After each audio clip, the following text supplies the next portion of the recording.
Usted sabe que hay una tensión permanente actual entre lo que implica y lo que significa el kirchnerismo para nuestro país y lo que algunas otras fuerzas democráticas consideran de que deberían ser en propósito de ser opción, en particular en el año 2015. Ahora a veces da la impresión de que el deseo se da de bruces contra la realidad y le digo por qué. Una cuestión paradojal, por ejemplo, de acá de la ciudad de Belleville. Aquí hubo una de las mayores protestas del agro en contra de la administración Kirchner y sin embargo luego cuando hubo elecciones presidenciales, no hablemos de las provinciales y locales, ganó Cristina Fernández también con cerca del 54%. Se da esta situación y digo, a veces, ¿qué puede llegar a pasar si se repitiera inclusive a nivel nacional? Más allá de los escenarios que pueda plantearse, que pueda haber balotaje, etcétera, da la impresión de que aún con una fuerte resistencia de algunas fuerzas democráticas, el kirchnerismo sigue teniendo o acumulando poder y es como da la impresión de que fuera imbatible en ese sentido. ¿Qué perspectiva tiene usted sin hacer futurología, desde luego? Repasemos lo que dijo, que es muy interesante. En el año 11, el Frente para la Victoria gana no con el apoyo del campo, gana con el apoyo de los pueblos, donde los frutos del desarrollo económico era muy distinto a la posición de los productores, propiamente dichos, agrícolas, ganaderos. Los productores, propiamente dichos, representaron la oposición al gobierno.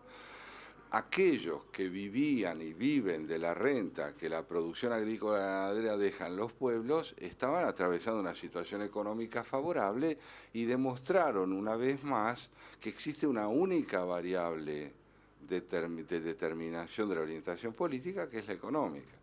Yo he trabajado mucho tiempo en el debate entre el campo y dentro del campo por estas cuestiones y siempre tuve la impresión de que una de las apuestas más profundas de quienes viven de la rentabilidad del campo, ya sean los pueblos ya el gobierno,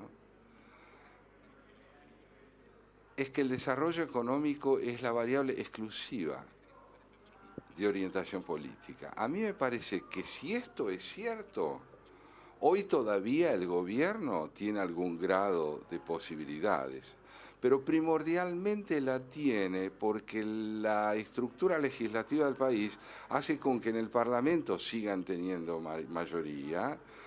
Hay un 25%, 30% del electorado que es indiferente a todas las variables sociopolíticas y culturales, menos a la prebendaria.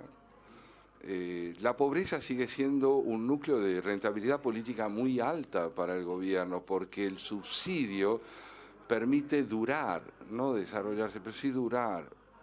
Entonces, a mí me parece que la amenaza primordial que hoy recae sobre la oposición no proviene estrictamente de la fortaleza plena del oficialismo, muy devorado por sus contradicciones internas y por la paradójica y previsible situación que generan los caudillismos fuertes que no permiten tener herederos, sino que la dificultad primordial de la oposición es que está frente a un desafío muy clásico en la historia argentina, que es el saber si se puede privilegiar la unidad por sobre la diferencia para que las diferencias se escriban en el marco de una nueva situación política.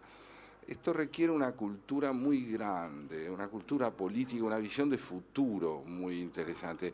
Vuelvo al pasado. Quienes votaron en 1816, como ustedes saben, lo hicieron 10 años después de 1810, del 25 de mayo de 1810. ¿Por qué tardó tanto del 25 de mayo de 1810 al 9 de julio de 1816? ¿Por qué pasó tanto tiempo antes de que se declarara la independencia? Porque no era del todo evidente para los líderes provinciales ni qué quería el proyecto de emancipación de Buenos Aires, y generaba además una enorme sospecha que fuera de Buenos Aires. Entonces, hasta que se ponen de acuerdo los dirigentes provinciales en un proyecto de emancipación que no tenga el liderazgo porteño, que habitualmente era devorador de otros protagonismos provinciales, pasa mucho tiempo. Acá creo que hay algo novedoso, y es que el intento de generar unidad transpartidaria en la oposición se viene produciendo bastante antes de que lleguen las elecciones. ¿Por qué digo esto? En 1983 cae la dictadura militar derrotada por la OTAN en la Guerra de Malvinas, pero los opositores al régimen no habían trabajado suficientemente durante los años de la dictadura como para generar un frente de consenso fundamentales. Entonces se lanzaron a la búsqueda de la victoria electoral con un frente interno bastante fragmentado. El que mejor lo aprovechó fue el radicalismo, porque el radicalismo aún tenía realidad nacional. Y con un líder extraordinariamente potente, porque fue capaz de encarnar los sueños de una Argentina que aspiraba a volver a la vida de la Constitución. Hoy creo yo que el campo constitucional está bastante deteriorado en la práctica, pero no en el anhelo de la gente. I see trees of green.